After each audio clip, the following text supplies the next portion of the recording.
수업을 받는 학생들의 심정을 더 잘 이해하기 위해 교사들이 직접 학생 입장에서 수업을 받는 연수를 하고 있습니다. 자본이 열악해 해외 시장 개척에 어려움을 겪고 있는 중소기업들을 위해 대구 테크노파크가 수출 상담회를 하며 수출길을 열어주고 있습니다. 축산업의 생산 기반이 위축되면서 현재 한우와 닭 사육 농가는 10년 뒤에 절반 정도는 사라질 것이라는 전망이 나왔습니다. 서울 포항간 KTX가 개통된 지 2달이 된 가운데 예상보다 50%나 더 많은 승객이 이용하면서 증편을 요구하는 목소리가 높습니다. 여러분 안녕하십니까? 6월 1일 월요일 아침 대구 MBC 뉴스투데이입니다. 6월의 첫날인 오늘은 우리 지역은 대체로 맑다가 낮부터 점차 구름 많아지겠습니다. 낮에는 대부분 지역이 30도를 웃돌면서 덥겠고 일교차 큰 날씨는 당분간 계속되겠습니다. 자세한 날씨 이시정 기상캐스터입니다. 네, 6월의 첫날인 오늘도 옷차림 가볍게 하시는 게 좋겠습니다. 경북 동해안을 제외한 대부분 지역의 낮 기온이 30도를 웃돌며 어제만큼 덥겠는데요.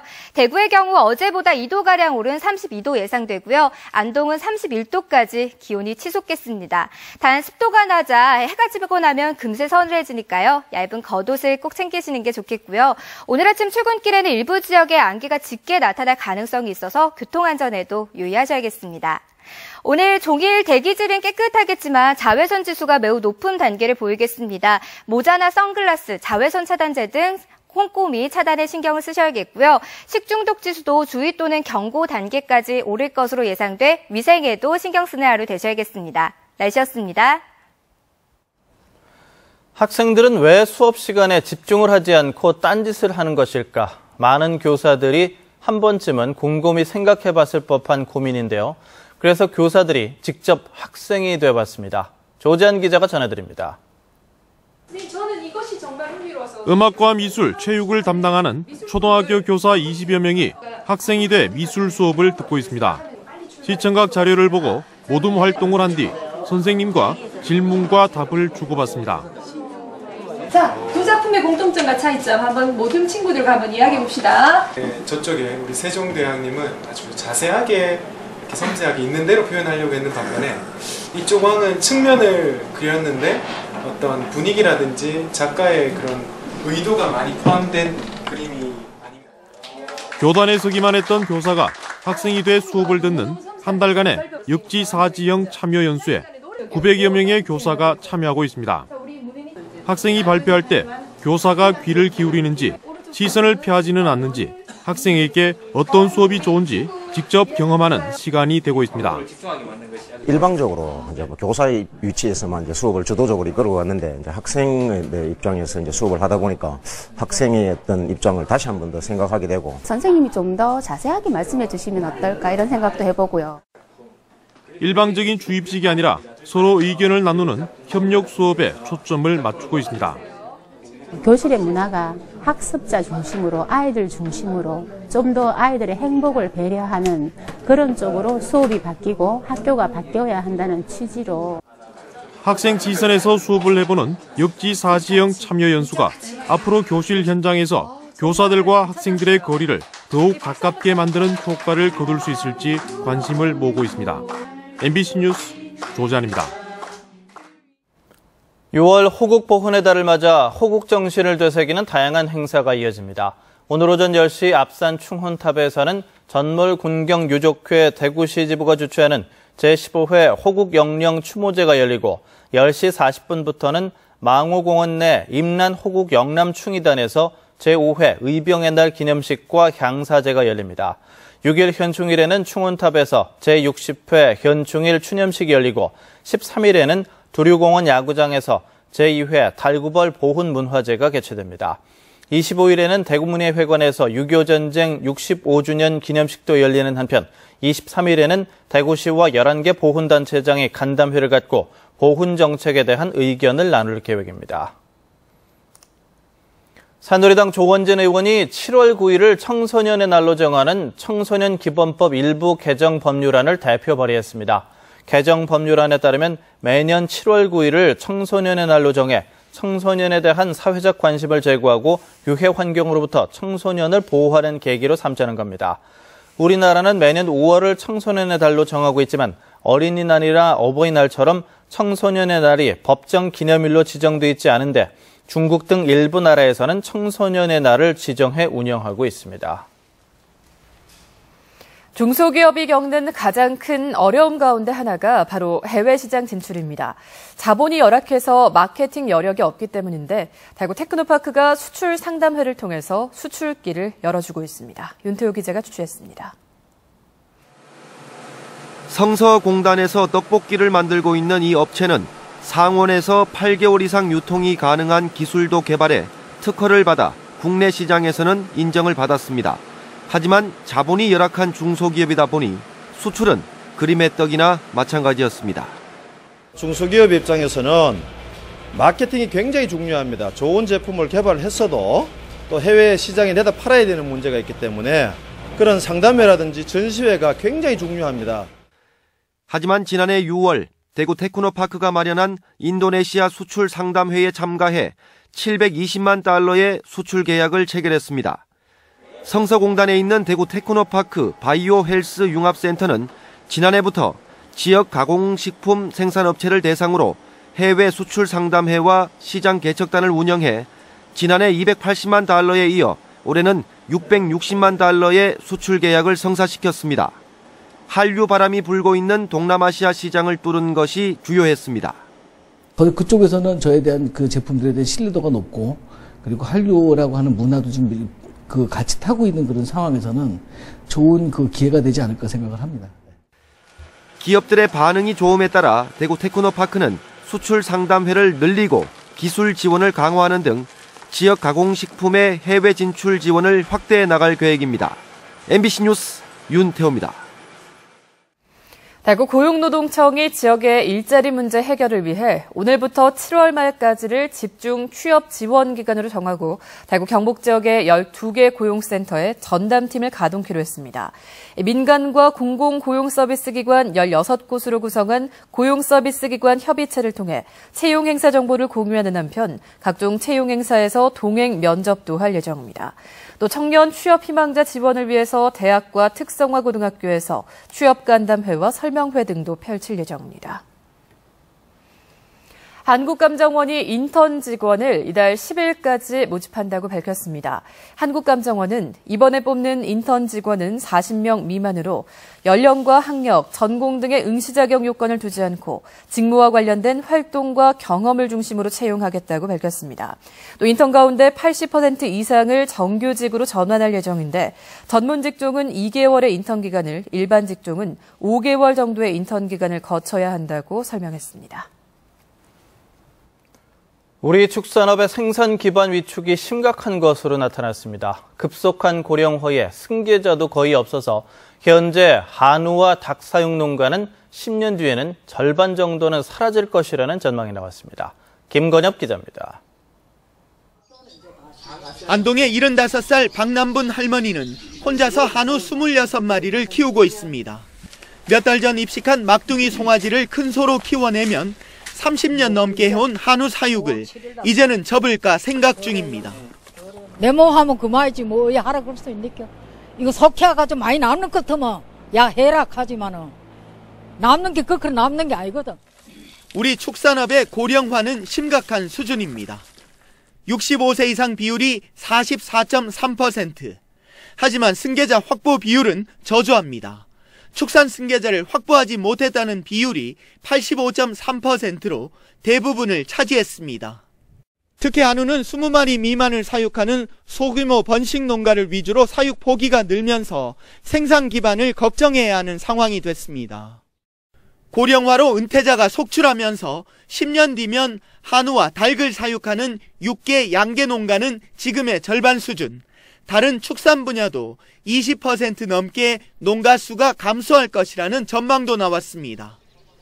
축산 농가 수 감소는 축산물 생산량 감소로 이어져 수입 의존도가 높아지게 되고 가격과 식량 주권에도 악영향을 줄 수 있습니다. 지금 나가는 속도에 비해서 보면 유지 정도만 하더라도 다행인데 그것도 안 되는 수준이잖아요. 재정적인 지원책 교육하는 시스템과 그다음에 컨설팅하는 시스템, 그걸 갖춰줘야 되는 거죠.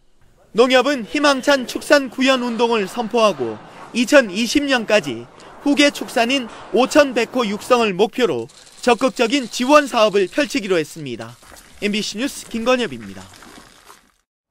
대구지방경찰청은 오늘부터 오는 9월 8일까지 100일간 보복운전을 집중 단속하기로 했습니다. 단속 대상은 시비가 붙은 차량을 추월해서 급감속, 급제동하거나 차선을 물고 지그재그로 가다서다를 반복하는 행위, 진로를 급격히 변경하면서 중앙선이나 갓길 쪽으로 밀어붙이는 행위 등입니다. 경찰은 보복운전은 대형 사고로 이어질 수 있는 만큼 일반 형법이 아닌 특별법으로 가중처벌하고 있다면서 피해 운전자들의 적극적인 신고를 당부했습니다. 최근 총기 사고가 잇따른 가운데 경찰이 개인이 소지한 총기를 모두 경찰서 무기고에 보관하도록 했습니다. 지금까지는 엽총과 5.5mm 단탄 공기총을 경찰서 무기고에 보관해왔는데 이달 30일까지 모든 공기총을 경찰서에 제출해야 합니다. 경찰은 농번기를 맞아서 유해 야생동물 포획을 위한 총기는 입고 시간을 저녁 8시에서 밤 12시까지로 변경하는 등 출고 요건을 완화하기로 했습니다. 내일이면 서울 포항 간 KTX가 본격 개통된 지 2달이 되는데요. 당초 예측보다 50%나 더 많은 승객이 이용하면서 주말에는 물론 주중에도 표를 구하기가 어려울 정도입니다. 당연히 증편을 요구하는 목소리가 높습니다. 보도에 김철승 기자입니다. 기대와 환영 속에 개통된 포항 KTX. 열차 출발과 도착 시간에는 항상 승객들로 붐빕니다. 이용객들은 평일 왕복 16회, 주말 20회 운행에 불편을 호소합니다. 편수가 좀 적은 게 좀 아쉽고요. 네, 편수가 좀 많았으면 더 편리할 것 같아요. 횟수가 너무 적어서 좀 증편을 했으면 하는 바람이 상당히 많습니다. 개통 이후 한 달간 포항역 하루 이용객은 평일은 3,800여 명, 주말은 6,400여 명으로 코레일 예측치를 각각 30%와 70%나 웃돌았습니다. 이런 사정은 표 구하기에도 반영됩니다. 편수가 적은 데다 열차량마저 부족해서 더러는 표 구하기가 어려울 때도 있습니다. 주말 등 특정 시간은 매진되기 일쑤입니다. 오전 9시 50분 차가 주로 매진이 많이 되는 편이고요. 주말에는 오후 시간대는 거의 매진이 된다고 보시면 됩니다. 그럼 증편 가능성은 있을까? 포항시가 요청한 증편에 대해 코레일의 공식 답변은 열차를 모두 투입 중이라 어렵다는 것입니다. 그런데 대구 등 일부 구간을 새 철로로 바꾸어 열차 속도가 빨라지면 한두 편의 열차 투입이 가능한 점이 희망입니다. 시민 불편 해소를 위해서 주중 주말 노선의 정편과 충분한 좌석 확보를 위해서 현재 국토교통부와 계속 협의 중입니다. 다른 지역의 반발과 형평성은 걸림돌이자 최대 변수입니다. 증편 가능성은 새철로 안정화 공사가 마무리되는 7월 말쯤 윤곽이 드러날 것으로 보입니다. MBC 뉴스 김철승입니다. 대구 테크노파크가 국민체육진흥공단이 주관하는 지역 융복합 스포츠 산업 거점 육성 사업의 최종 사업 대상자로 선정됐습니다. 이에 따라 대구 테크노파크는 국민체육진흥공단과 사업 협약을 맺고 동대구 벤처밸리 안에 스포츠 융복합 산업지원본부를 만들어 올해 36억 원을 투입하고 스포츠 제품 생산과 시장 진출, 창업 교육 등을 수행하게 됩니다. 전체 예산은 오는 2018년까지 4년 동안 318억 원으로 섬유 패션 산업과 연계한 대구 경북 스포츠 융복합 산업 발전에 도움이 될 것으로 기대됩니다. 대구시가 이달 12일까지 제2기 대구 관광 시민 아카데미에 수강생을 모집합니다.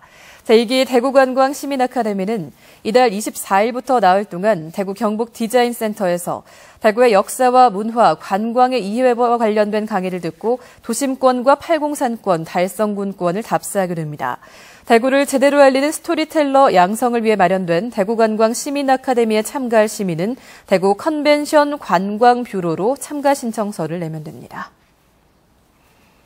신성장동력 산업으로 떠오르고 있는 탄소 산업의 발전 전략과 추진 방향을 모색하는 2015 국제 탄소 산업 포럼이 모레 3일부터 5일까지 사흘 동안 구미 전시 컨벤션 센터에서 열립니다.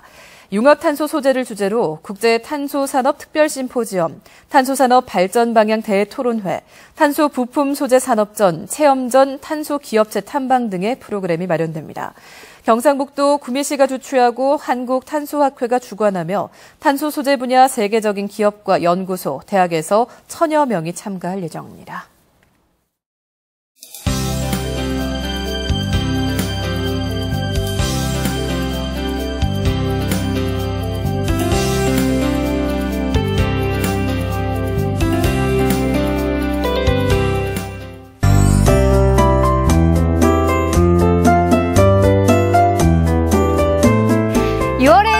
오늘도 옷차림 가볍게 하시는 게 좋겠습니다. 경북 동해안 지역을 제외한 대부분 지역의 낮 기온이 30도를 웃돌며 어제만큼 덥겠는데요. 대구의 경우는 어제보다 2도가량 오른 32도 예상되고요. 안동은 31도까지 기온이 치솟겠습니다. 단 이 습도가 낮아 해가 지고 나면 금세 서늘해지니까요. 얇은 겉옷은 꼭 챙기시는 게 좋겠고요. 또 오늘 아침 출근길에 일부 지역으로는 안개가 짙게 낄 것으로 보여서 교통안전에도 유의하셔야겠습니다. 오늘은 고기압의 영향권에 들다가 점차 구름이 많아지겠습니다. 대기질은 보통 수준 예상됩니다. 자세한 지역별 날씨입니다. 영천의 현재 기온은 13도로 시작하겠습니다. 낮에는 영천과 청도 모두 32도까지 오르겠습니다. 김천의 기온은 13도, 상주와 구미는 16도로 시작해 낮 기온은 대부분 31도에서 32도까지 오르겠습니다. 다만 북부 지역의 아침 공기는 다소 서늘합니다. 봉화의 경우 8도, 청송도 9도로 시작하고 있는데요. 낮에는 30도로 또는 더위가 이어지겠습니다. 동해안 지역은 낮에도 상대적으로 서늘하겠고요. 포항과 경주는 32도까지 오르겠습니다. 바다의 물결은 2m로 일겠습니다. 내일은 오늘보다 5도가량 낮은 평년 이맘때의 기온을 보일 것으로 예상되고요. 당분간은 30도 안팎의 더운 날씨가 이어지겠습니다. 날씨였습니다.